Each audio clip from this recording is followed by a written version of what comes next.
In this video we're going to use a technique to help you work smarter instead of harder. We're going to learn about a neat trick in After Effects called layer swapping, and basically it allows you to apply animation to a layer. Then let's say somebody changes their mind and wants to animate a different layer. You could just swap out the old layer with a new layer and all the animation will stay the same. To show you what I mean, let's load up a RAM preview. You can see in the lower right corner I have a logo already animating in the scene, and then in the bottom of the composition I have some video. Now we press the space bar to stop for a second. Let's select layer 7 and press the U key to open up animated parameters. So you can see I've got some scale keyframes already applied to this layer. If I scroll down to layer 10 and press E to open any effects that I have applied, you can see I have a levels effect applied to this layer. Now we'll start by swapping out the logo to make sure layer 7 is selected and then go to the graphics folder. In there we have another logo called Determined. So let's go ahead and hold down the Option key on the Mac, Alt key on Windows, click and drag on the logo and drag it down into the timeline. And there you have it. We've automatically swapped the layer. If you load up another RAM preview, you can see the animation has been retained.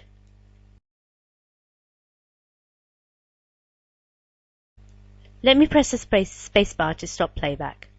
As I'm looking at this logo, the only thing I would change is the fact that it's out of title safe right now.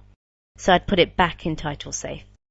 Let's go up under the grid and guide button in the bottom left corner of the composition, and we'll turn on our title and action safe that we just want inside of this square. Again, if we press the U key, we can open up any animated parameters.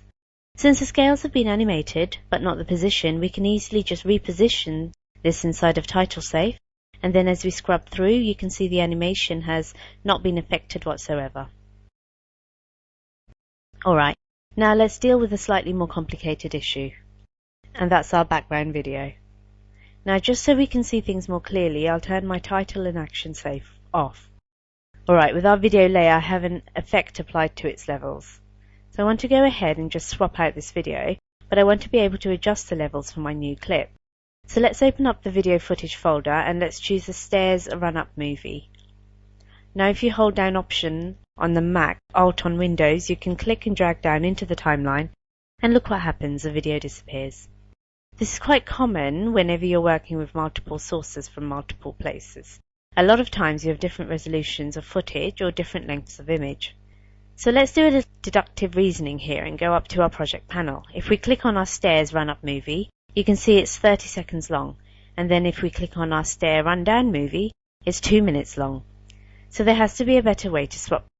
I could go ahead and adjust the endpoint of this layer by pressing the left bracket key. I'd want to make sure I have my timeline active and then go ahead and hit my left bracket key. But notice now I'm at the start of the clip, which is not at all where I want to be. So this is not the way to work when you're trying to swap a video layer. This is when you want to utilize the pre-composed command layer. So I'll go ahead and just Command Z to undo and make sure we have layer 10 selected, our original Stair Run Down QuickTime file. Now go up under Layer and choose Pre-compose. This would be the time where you want to make sure that Leave All Attributes is selected. This way, when we pre-compose, the effect is going to stay inside of our swap layers composition.